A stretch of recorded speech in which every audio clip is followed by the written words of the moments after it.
안녕하세요, 아레즈나입니다. 전 세계 수많은 유저들이 젠하이저가 밀폐형 헤드폰을 제대로 한번 만들어주기를 기다렸죠. 이번에 드디어 밀폐형이 600번대로 나왔습니다. 이제 막 출시된 따끈따끈한 HD620S를 HD600과 한번 비교해보죠. HD620S는 600 시리즈이면서도 기본 프레임 설계는 HD560S에서 가져왔습니다. 기존 600 시리즈는 구조적인 밀폐도가 떨어지기 때문인데요. 나사 없이 올 분해가 가능한 구조라서 구석구석 틈새가 많을 수밖에 없죠. 그래서 HD620S는 밀폐가 잘 되는 500번대의 프레임으로 만들었고요. 이어패드도 밀폐도를 높이기 위해서 표면 소재를 인조 가죽으로 바꿨죠. 이번에는 젠하이즈에서 이례적으로 측정 데이터를 공개했는데요. 그만큼 소리 튜닝에 자신이 있다는 뜻이죠. 소리는 HD600과 비슷하면서도 분명히 다른 점들이 보입니다. 실제로 소리가 어떻게 다른지는 나중에 자세히 설명드릴게요. 별매 옵션 케이블 중에는 마이크 케이블도 있는데요. 젠하이저에서는 HD620S를 게임용으로 쓰는 것도 고려했다고 합니다. 기존의 젠하이저 HD600을 게임용으로 쓰는 유저나 스트리머 분들이 은근히 많죠. 게임용으로는 주변 소음을 막아주는 밀폐형이 더 선호되는 편입니다. 그런 의미에서 게임용으로 HD600을 대체하기에 딱 좋은 모델이죠. 실제로 게임에서 써보니까 HD600 이상으로 사플도 잘 돼서 상당히 좋습니다. 오늘은 본격적인 리뷰에 앞서서 실제 게임 사운드부터 녹음해서 비교해 드릴게요.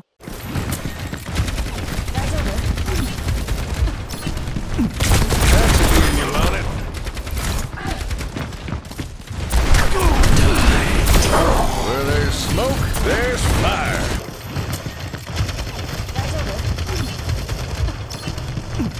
That's a union on it.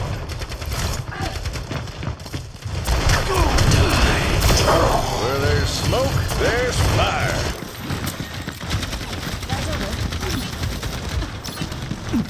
That's a union on it.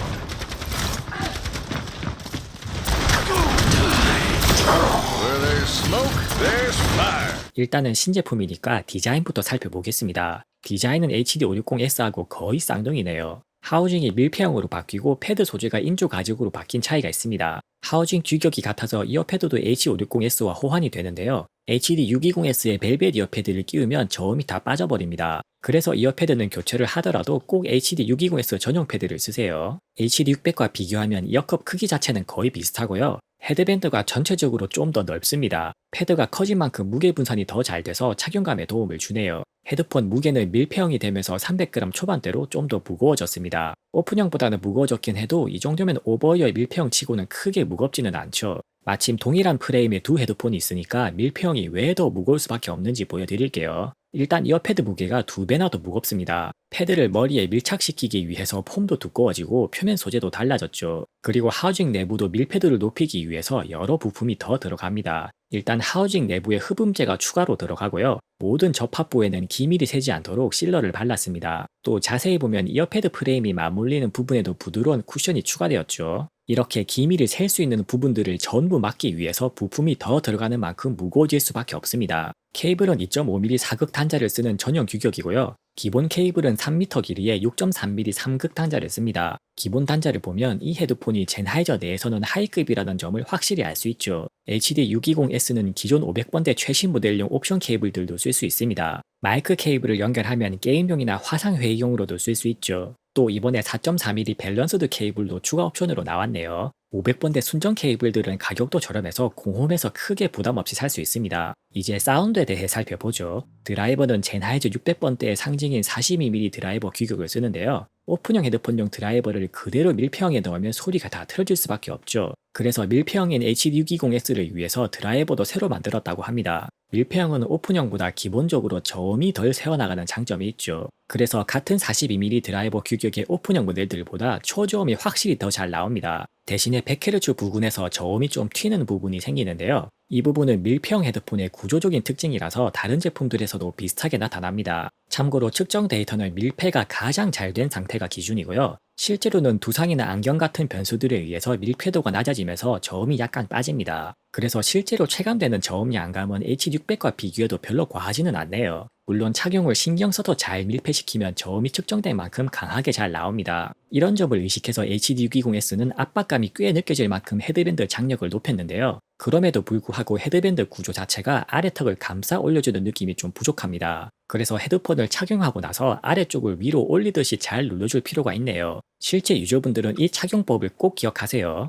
이 착용법을 아는지에 따라서 소리에 대한 평가가 아마 크게 갈릴 겁니다. 밀폐형으로서의 인체 공학적인 고려가 부족한 점이 좀 아쉽네요. 한편으로 저음 포텐셜이 높으면서도 소리가 어둡지 않은 이유는 고음도 잘 나오기 때문입니다. 고음이 요즘 유행하던 하만 타겟보다는 HD600과 마찬가지로 확산음장 플랫에 가깝네요. 그래서 밀폐형인데도 어지간한 오픈형 이상으로 소리가 한결 밝고 선명합니다. HD600에서 이미 증명된 42mm 드라이버 규격답게 초고음 해상력도 아주 좋네요. 밀폐형이면서도 600번대로 출시된 이유를 확실히 보여줍니다. 물론 HD600과 비교하면 약간의 차이는 보이는데요. 특히 잔향감에 영향을 주는 중음이 전체적으로 살짝 빠지는 부분에서 차이가 큽니다. 그래서 HD600보다는 소리가 상대적으로 건조한 느낌을 주네요. 대신에 보컬을 더 잘 분리해서 앞으로 빼주는 장점도 있습니다. 한편으로는 오픈형에서는 보이지 않는 가파른 중고음 딥도 하나 보이는데요. 귀가 좋은 분들이라면 소리의 완성도가 미묘하게 떨어지는 느낌이 들 수 있는 포인트죠. 물론 이 정도로 좁은 딥은 실제 청감상으로는 유의미하게 큰 영향을 주지는 않습니다. 중저음에서의 약간의 기복도 마찬가지로 청감상 크게 영향을 주진 않는데요. 1kHz 밑으로 중음이 살짝 튀는 부분에서 소리가 정돈이 살짝 덜 되는 느낌을 줍니다. 이렇게 소리 제어가 어렵기 때문에 밀폐형 헤드폰을 만들기가 어렵죠. 그래도 이 정도면 HD600과 크게 차이나지 않게 느껴지도록 소리를 잘 잡았습니다. HD600의 밀폐형 버전을 기대하는 분들이 쓰기에 무난하게 만족스러운 수준이네요. HD600 대비 2% 떨어지는 소리 완성도를 감안하더라도 밀폐형이 확실히 좋은 장점들이 있습니다. 가장 큰 차이는 역시 차음성이죠. 유선 헤드폰의 물리적인 차음성 측정 결과는 이번에 처음 보여드리네요. 오픈형 헤드폰들은 차음성이 당연히 그냥 없다고 보시면 됩니다. 반면에 밀폐형 헤드폰들은 주변 소음을 막아주는 효과를 확실히 체감할 수 있죠. 특히 주변 소리 기능을 고려할 필요가 없는 밀폐형 유선 헤드폰들이 차음성이 높습니다. HD620X 정도면 어지간한 보급형 노이즈 캔슬링 헤드폰 수준으로 차음성이 좋죠. 게임하면서 기계식 키보드나 에어컨 소리 같은 주변 소음이 거슬리는 분들께도 아주 좋습니다. 물리적인 차음성이 높다는 건 소리가 밖으로 새어나가는 누움도 적다는 걸 의미하죠. HD620S도 오픈형 헤드폰들보다 누움이 확실히 적은 편입니다. 다만 그래도 누움이 아예 없는 수준까지는 아니죠. 누움을 약간 희생하는 대신에 하우징의 포트를 뚫어서 소리 튜닝에 좀 더 신경을 썼습니다. 젠하이저 600번대에 걸맞은 소리 완성도를 확보하기 위해 노력한 흔적이죠. 그 외 음질 특성도 빠르게 설명드릴게요. 착용 위치에 따른 소리 차이는 헤드폰을 위로 올려서 뒤로 밀었을수록 고음이 안정적입니다. 또 아까 설명드린 대로 저음에서 밀패드를 높이기 위해서도 위로 올렸을수록 유리하죠. 고주파 외율은 전체적으로 1% 이하로 좋은 수준입니다. 젠하이저 42mm 드라이버의 음질은 이미 수십 년에 걸쳐서 증명되어 있죠. 임피던스는 HD600의 절반 수준으로 확실히 낮고요. 저음에서 임피던스가 튀는 부분은 HD600과 같습니다. HD620S 자체가 저음에서 소리가 튀기 때문에 출력 임피던스가 낮은 앰프와 매칭하는 게 좋죠. 감도는 HD600보다는 확실히 좋고 HD560S와 비슷한 수준입니다. 기본 케이블 단자가 6.3mm인 이유가 바로 이렇게 거치형 앰프가 필요한 수준의 낮은 감도 때문이죠. 클래식 같은 저음량 음원에서 음량을 넉넉하게 확보하려면 2V 이상의 출력이 필요합니다. 마지막으로 오늘 리뷰에서 비교한 헤드폰들의 소리를 측정 시스템으로 녹음해서 들려드릴게요.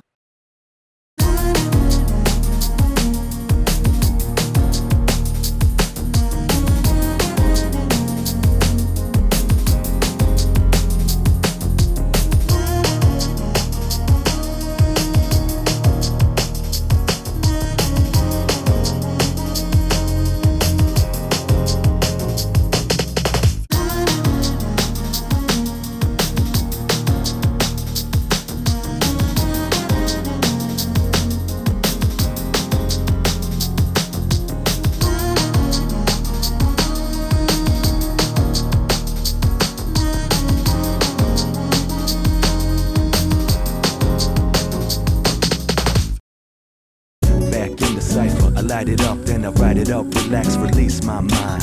Back to back, too much running and gunning. Even though it was infinite, we had no time. Now I'm 27, on another path. And I'm sorry, sweet love, couldn't make it last. You influenced me, and I influenced you. I know I'll never meet anyone exquisite like. Back in the cypher, I light it up, then I write it up, relax, release my mind. Back to back, too much running and gunning. Even though it was infinite, we had no time. Now I'm 27, on another path. And I'm sorry, sweet love, couldn't make it last. You influenced me, and I influenced you. I know I'll never meet anyone exquisite like. On and on, I feel this way. Ever since you fallen from the sky, I'm in love, yeah.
지금까지 젠하이저 밀폐형 레퍼런스 헤드폰 HD620S에 대해 살펴봤고요. 한 줄로 요약하자면 딱 예상대로 HD600의 소리를 밀폐형으로 옮겨온 모델입니다. 실제로 출시 가격도 HD600하고 동급이죠. HD600의 밀폐형 버전으로 생각하고 접근하면 딱 맞습니다. 물론 소리로는 HD600을 완전히 대체하기에는 2% 아쉬운 완성도를 보여주는데요. 오픈형보다 소리 튜닝의 제약이 큰 밀폐형의 한계를 감안하면 오히려 기대 이상입니다. HD600의 소리 완성도를 그대로 유지하면서 밀폐형으로 만들려면 헤드폰이 엄청 크고 무겁고 비싸지겠죠. HD600의 소리를 제조 단가가 더 비싼 밀폐형으로 가져오면서 가격도 600과 맞추기 위해서 약간의 타협점을 찾은 것 같네요. 같은 가격에서 소리 완성도를 약간만 양보할 수 있다면 밀폐형의 장점은 명확합니다. 차음이나 누음이 중요한 분들이 이 가격대에 이 정도로 소리가 괜찮은 밀폐형 유선 헤드폰을 찾기는 어렵죠. 소리를 약간 양보하더라도 밀폐형의 장점이 더 중요한 분들께는 아주 반가운 모델일 겁니다. 음악 감상용뿐 아니라 게임용으로도 HD600의 밀폐형 버전으로 접근하기에 아주 좋죠.